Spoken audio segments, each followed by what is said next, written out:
નમસ્કાર, આપ જોઈ રહ્યા છો સ્પાર્ક ટુડે ન્યૂઝ. સમાચાર ચાંદોદથી મળી રહ્યા છે. આજે વિક્રમ સંવત 2080ની ચૈત્રવદ બુધવારી અમાસના વિશેષ દિનને અનુલક્ષી કરનાળીના શ્રી કુબેર ભંડારી મહાદેવના દર્શન તેમજ તીર્થક્ષેત્ર ચાંદોદ ખાતે નર્મદા ત્રિવેણી સંગમ સ્નાન સહિત પિતૃમોક્ષના વિધાન અર્થે મોટી સંખ્યામાં ભાવિકો ઉમટ્યા છે.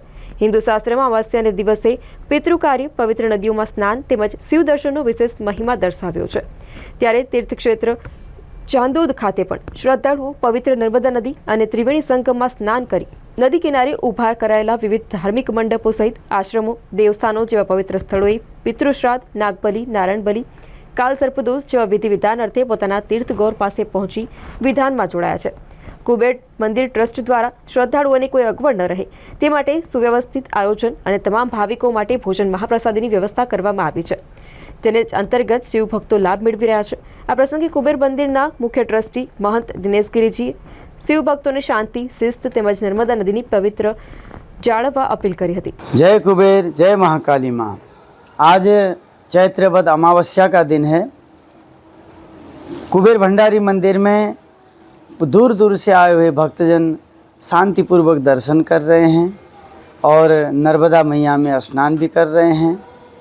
7 तारीख और 8 तारीख को अमावस्या होने की वजह से शांतिपूर्वक बिल्कुल भीड़ भी बहुत कम और बहुत अच्छी तरीके से सब लोगों ने दर्शन कर रहे हैं और कर ही रहे हैं. अभी भी भोजनालय चालू है, सभी भक्तजनों के लिए भोजन की व्यवस्था भी है, डॉक्टरों की व्यवस्था भी है गर्मी की वजह से. और जितने भी श्रद्धालुगण हैं, आप सबसे निवेदन है, नर्मदा मैया में जिस प्रकार से आज साफ़ सफाई के साथ में सभी लोगों ने स्नान किया, इसी प्रकार से आने वाले अमावस्याओं में भी गंदगी बिल्कुल ना करें, साफ़ सफाई का बिल्कुल ध्यान दें. आप सबके लिए कुबेर दादा की ओर से ढेर सारा आशीर्वाद. जय कुबेर, जय महाकाली माँ. जय कुबेर. ડભોઈ તાલુકામાં કુબેર ભંડારીનું કરનાળી મંદિર આવેલું છે. નર્મદાના કાંઠે મંદિરે આવેલું છે. ત્યાં અભિષેક કરવામાં આવે છે. જળ, દૂધ, નારિયેળ, બીલીપત્ર, કંકુ, ચોખા, તલ વગેરે. અને 5 અમાવસ્યાનું ખૂબ મહત્ત્વ છે. આજે બુધવારી અમાવસ્યા છે એનું ખૂબ વધારે મહત્ત્વ છે અને સૌની મનોકામના પૂર્ણ થાય છે. અને નર્મદામાં સ્નાન કરવાથી પણ પુણ્ય મળે છે.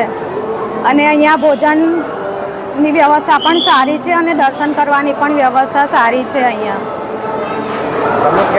હું બરોડાથી આવું છું અને હું દર અમાસે આવું છું અને અમાવસ્યાનું ખૂબ મહત્ત્વ છે.